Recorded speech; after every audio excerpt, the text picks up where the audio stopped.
Welcome to another book talk with Tracy. Today I am going to be talking about audiobooks, which is a little bit ironic because my voice sounds pretty scratchy right now. Certainly not the best quality in terms of audiobook production. But hey, that's life, right? I've been working on doing some audiobooks myself for several months now, and then a month ago got sick, and then I've had COVID for 2 weeks. So I've had to sort of put things on hold. But irony aside, it seemed like a good day to talk about audiobooks. And there's just so much happening in that regard.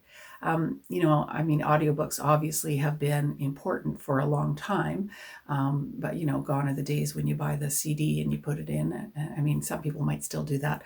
Nowadays, there's just so many more options, digitally, and you can get subscriptions and things. So they're much more affordable. And I just see them continuing to go up as far as trends go. So from an author perspective, it's really important to get in on that whole scene.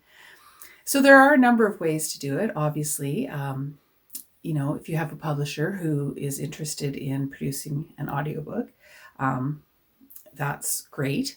And that can be at no cost to you, or you can do joint ventures with artists and voice actors and things like that, where you share royalties. It can be complicated in terms of the processes and the production work. Of course, more authors now these days are producing their own. They're hiring people, but it's expensive. Like, it is expensive. You're not going to get it done for less than several $1,000s, right? Depending on how long the book is and the production costs and stuff, right up there into, getting close to the $10,000 range. So you have to know that you're going to make money on it for sure. Or you can try doing it yourself. So that's what I've been doing. I've taken some courses and, been trying to do some work on my own. As a former theater teacher, I'm trying to put some of those things into practice that I learned and taught for many years in terms of the voice acting part of it. But for me, that's just kind of the way it shakes out right now in terms of the financial viability of doing it. However, I will say, there are different ways of doing it. So here I am in my little bedroom studio, and I'll just move this around so you can see, I've got my microphone there with my pop filter happening. And over here, let's see, I've got behind it, here's where I would read my book off my tablet. Moving in, you've got the computer set up here. So you have to be I'm using Audacity as the program that I use. And of course, as you record, there's all kinds of mastering that goes on. Got my little quilt set up here. I got quilts galore around the room to kind of deaden the sound. So it's nothing too fancy, but it works. Seems to be working, at least when I was able to be working on that previously. Now, silly me, when I decided to try and produce my own first audiobook, what's the first one that came to mind? Well, I had just finished republishing My Mother the Man-Eater, so it was like, hey, that's the one I should do. So that's actually the one I'm working on, and when you know it, it's the longest book I've ever written. Like, duh, that probably wasn't the best choice. So it is taking me a lot longer than I had suspected, but that's the one I'm working on right now, and it's still in progress, obviously. And I was thinking, I probably should have started with the shortest book. Like Lone Wolf would have been a great choice because it's only got 6 chapters. I could be done by now. Whereas, 42 daunting chapters later, Man-Eater is taking me some time.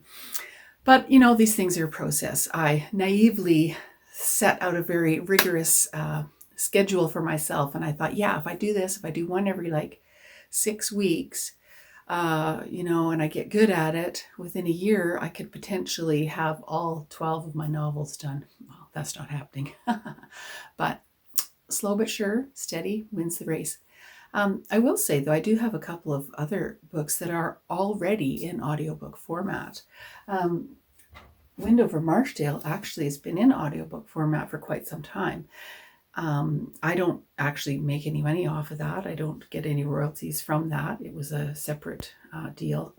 And right now that contract is still wearing its way out. But certainly, if you are interested in the audiobook version, I know I've listened to a little bit of it, and the narrator is fantastic. And you can actually listen to Wind Over Marshdale on audiobook already. So that is super cool. I'm very happy about that. And I'm happy, just the fact that I can say that and promote it. A few years ago, too, when Neighbours first came out under a different publishing house, Helping Hands Press, I believe it was in 2015, the very first chapter was released as an audiobook. The narrator's name was George Taylor, a really fun man to work with. He didn't quite get the Newfie accent right, but that's okay. It was pretty good. It was quite Irish, in fact. I've looked for the version and I can't seem to find it anymore, but it was out for a short time, and maybe if you look up George Taylor, you'll find some of his work, including the first chapter of Neighbours with Lester Tibbett. So those are a couple of things that have been out in audiobook for me already, besides the fact that I'm working on these other two back here. So, it's been an adventure. It's like these days, if you're trying to do anything as an author, you have to sort of try and keep up with what's going on. And certainly audiobooks are here to stay. So, it's one of those things. But I do, I think it's probably something that I'm going to be more interested in doing myself. And like I said, I thought it was just kind of a cool little thing to talk about today. And as I mentioned, the somewhat ironic circumstance in that I'm talking about audiobooks and meanwhile sound like a croaky smoker when in fact that isn't the case. But it's just life, and life in struggle, life as an author. It's part of books and selling books and reading books and talking books. So I do hope that you have a really great rest of your day. May I suggest that you pop over to my website, which is tracykrause.com. And there you can see all of my 35 plus plays, books, devotionals, everything. I have quite a body of work, and it's been a good 14 years since my first book got published. So I'm very grateful for that. I am grateful for reviews, for comments, for follows. You can get a free book if you sign up for my newsletter right now. So hop over there. It's tracykrause.com. There is no E in Tracy. There are 2 S's in Krause. I always have to say that because there are multiple ways you can spell my name. But for now, that is it for this edition of Book Talk. And hopefully next time I'll be coming back to you a little less croaky and a little more lively. So with that, may I say bye for now.